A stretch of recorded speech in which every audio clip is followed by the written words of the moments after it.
Hello everyone. तो ये कहानी है जिन की। जिन हमारी फीमेल लीड है और एक कॉस्मेटिक कंपनी में जॉब करती है।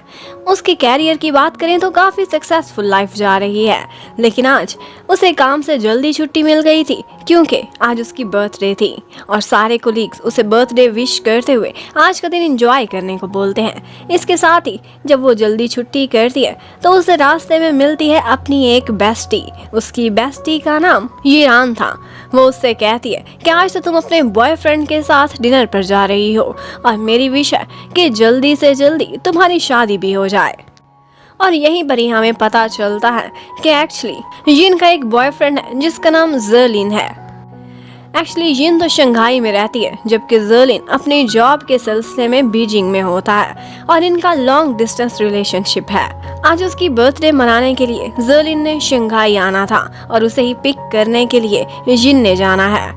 अब यहाँ पर उसकी बेस्टी उसे मशवरा देती है कि प्लीज अपने ऊपर थोड़ा सा खर्चा कर लिया करो, अपनी लुक्स देखो, लगता ही नहीं है कि तुम बर्थडे गर्ल हो।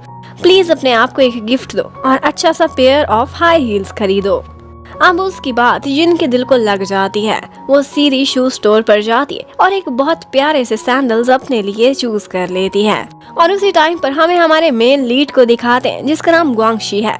ग्वांगशी उसी टाइम पर यूके से अपनी फ्लाइट पकड़कर शंघाई वापस आ रहा था और जैसे ही उसकी एयरपोर्ट पर लैंडिंग होती है तो वहीं पर ही जिन भी खड़ी हुई थी जर्लिन के वेट में। वो खुद को रेडी कर रही थी। यहाँ पर उसकी लिपस्टिक उसके हैंडबैग में जाने की बजाय नीचे गिर जाती और इस पर नजर पड़ गई थी ग्वांगशी की।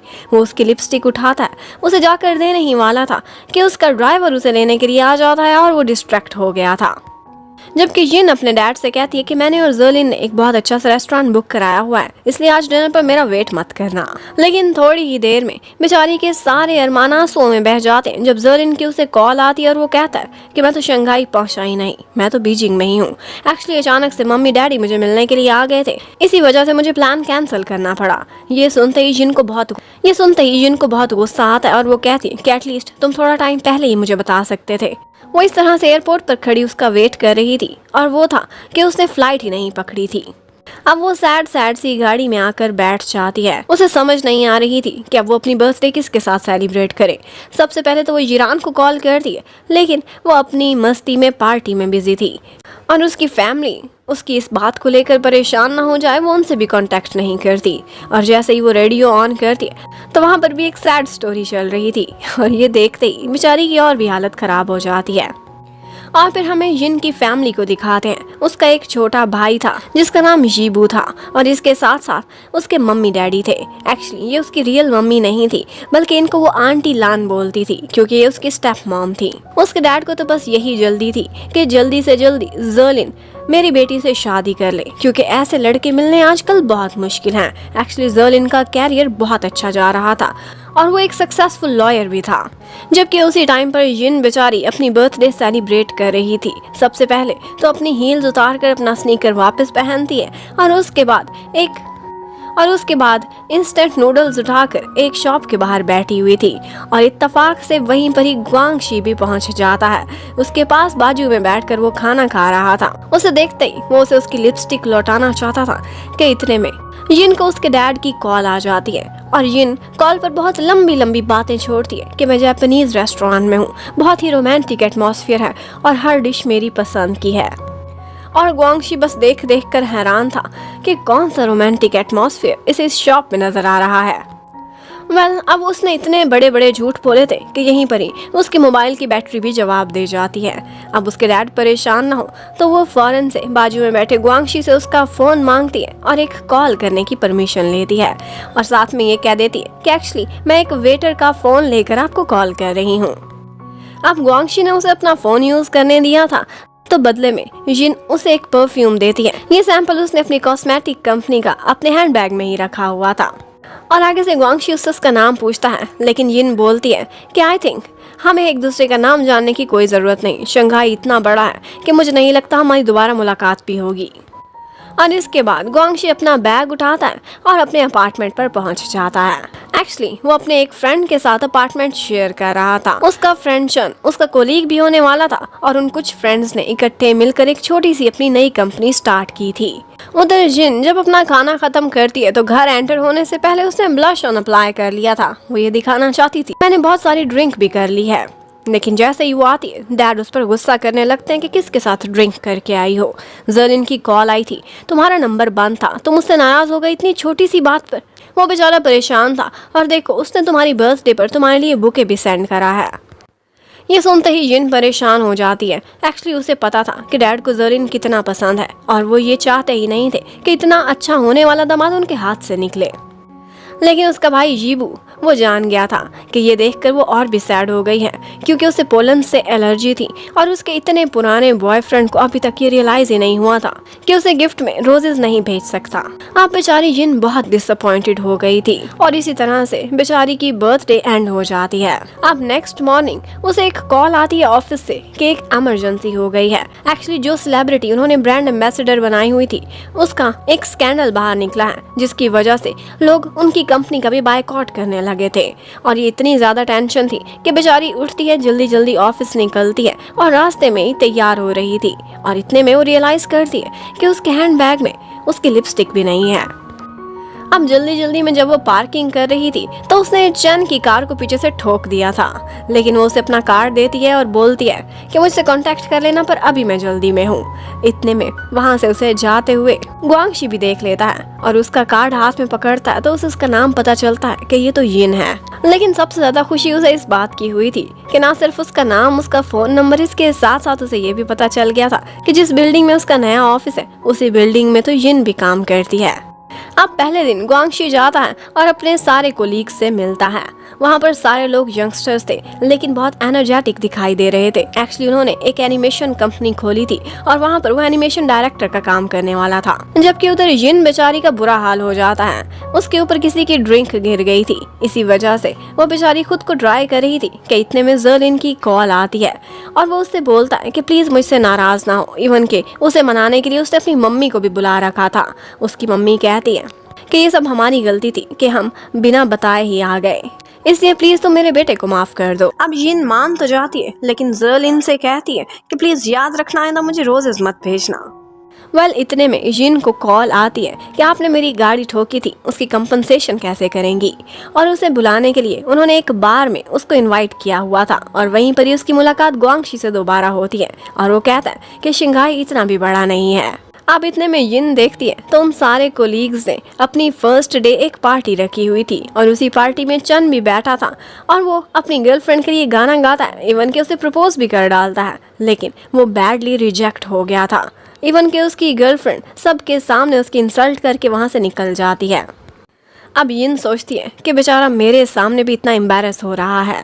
यहाँ पर वो बैठकर ड्रिंक करने लगता है और फिर बहुत कुछ बोल रहा था। इवन के ये भी कह देता है कि सारी की सारी गर्ल्स एक जैसी होती हैं। ये सुनते ही जो अकेली लड़की यिन वहाँ बैठी थी उसे गुस्सा आने लगता है और वो उसे डांटती है और इसी लड़ाई के बीच उनके दरमियान एक कॉम्पिटिशन भी हो जाता है और वो था ड्रिंकिंग कॉम्पिटिशन।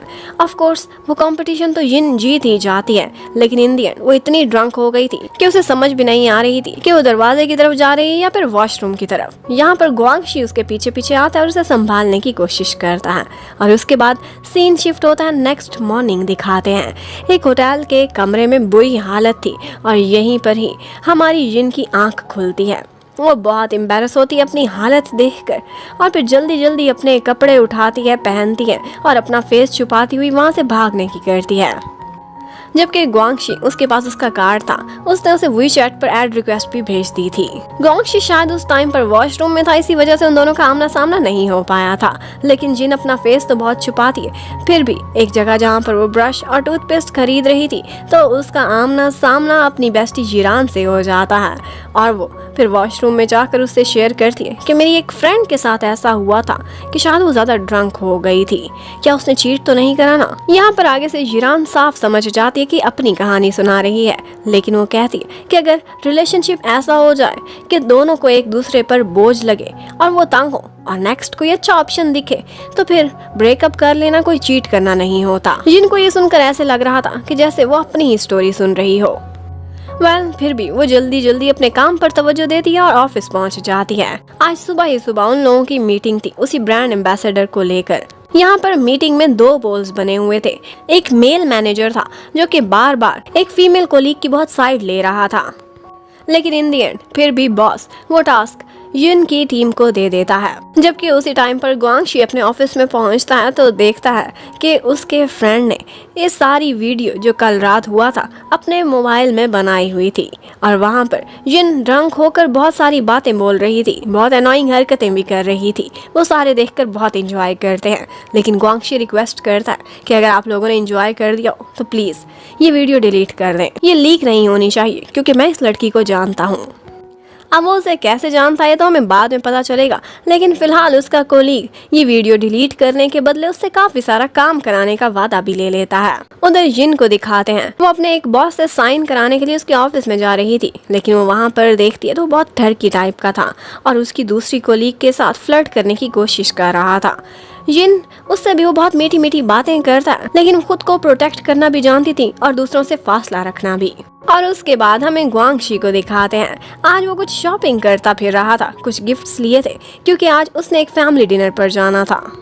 जबकि उसी टाइम पर हमें घर पर आंटी लान को दिखाते हैं। वो यिन के डैड के साथ काफी एक्साइटेड बैठी हुई थी क्योंकि आज उनका बेटा आना था जिसका नाम लेली था। और वो जैसे ही आता है तो हमें पता चलता है कि ये तो सरप्राइज था। एक्चुअली वो कोई और नहीं बल्कि ग्वांगशी ही था, यानी कि ग्वांगशी और जिन दोनों ने बचपन एक साथ गुजारा था और वो उसका कजन था और चाइल्डहुड फ्रेंड भी।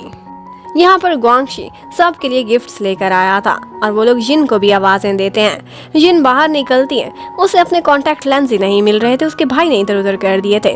तो यहाँ पर उसके करीब आता है ग्वांगशी जो उसकी हेल्प करता है ग्लासेस उठाने में, और उसे वहाँ देखकर वो सरप्राइज रह गई थी। उसने तो एक्सपेक्ट भी नहीं किया था कि जिस लड़के के साथ उसने कल ड्रिंक किया है और पता नहीं होटल में वो कैसे पहुँच गई थी, वो उसका अपना ही कजन निकलेगा। अब वो बेचारी एम्बेरसमेंट के मारे काफी देर तक पहले तो वॉशरूम में घुसी रहती है और उसके बाद बाहर आती है तो पता चलता है कि यही तो ली है जो कि बहुत साल यूके रहने के बाद अब वापस लौटा है। यहाँ पर बातों बातों में ग्वांगशी कह बैठता है कि मैंने जिन को पहले भी देखा है और हमारी ही तो बिल्डिंग में इसका भी ऑफिस है। अब इससे पहले कि वो कुछ भी और बोलता, वो फौरन से उसकी प्लेट भरने लग जाती है, इतनी ओवरलोड कर देती है और साथ में बोलती है कि प्लीज खाने पर तवज्जो दो और बोलो कम। वो नहीं चाहती थी कि उसका कल वाला सीक्रेट उसकी फैमिली पर रिवील हो। अब जब ग्वांगशी का वहाँ से जाने का टाइम आता है तो सबको पीछे छोड़ जिन कहती है कि इसको सी ऑफ मैं ही करूंगी, और बाहर ले जाते ही उसको पकड़ लेती है और कहती है कि तुमसे मैंने कुछ इंपॉर्टेंट बातें करनी है। अब वो उसे पकड़कर अपने साथ पार्क में लेकर जाती है और कहती है कि अगर तुम्हें पता था कि मैं तुम्हारी कजन हूँ तो तुमने बताया क्यों नहीं। वो कहता है कि मैंने कल रात बताया तो था, लेकिन शायद तुम्हें कुछ याद नहीं कि कल क्या क्या हुआ था। अब ये सुनते ही फौरन जिन भी क्यूरियस हो जाती है और उससे पूछती है, हाँ मुझे बताओ, मुझे वाकई कुछ याद नहीं आ रहा। तो फिर ग्वांगशी उसे बताता है कि तुम ड्रंक हो गई थी, सड़क किनारे बैठ गई थी। पहले तो तुमने आइसक्रीम खाने की जिद करी और जब आइसक्रीम खिलाई तो उसके बाद तुम कहती थी कि मैंने घर नहीं जाना वरना डैड मुझे इतना ड्रंक देखकर बहुत मारेंगे। इसी वजह से मैंने तुम्हें भी कैरी किया और अपने साथ एक होटल में ले गया। और जितनी देर वो बेचारा उसे पिगी बैग कैरी करके जा रहा था, वो सारा रास्ता जिद करती रही थी कि अभी तो मैं और भी ड्रिंक कर सकती हूँ। और फिर आगे की स्टोरी वो बताता है कि असल कहानी तो फिर शुरू होती है। वहाँ पहुँचते ही तुम शोर मचाने लगी थी कि गर्मी बहुत है, एसी तेज करो। एसी तो फुल पर था, उसके बाद तुमने अपना कोट ही उतार दिया। वो कहता है कि मैंने बहुत अपनी आंखें और अपनी नजरें बचाने की कोशिश की, मुंह दूसरी तरफ फेर लिया, लेकिन तुम आई पीछे से मुझे हक कर लिया, मेरे कान के करीब आई। और फिर इससे ज्यादा ये नहीं सुन सकती थी। वो कहती है कि प्लीज बस कर दो, लेकिन आगे से ग्वांगशी उसे बहुत टीज करता है और कहता है क्लाइमैक्स तो अभी अब आना है, आगे तो सुनो क्या हुआ। और उसने उसके कान के करीब आकर कहा था कि मैं वॉमिट करना चाहती हूँ।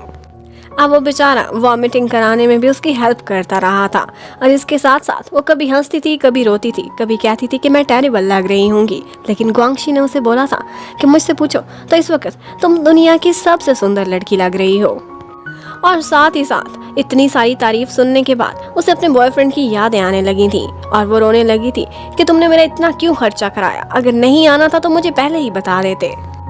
और फिर उसके बाद तुम सो गई थी।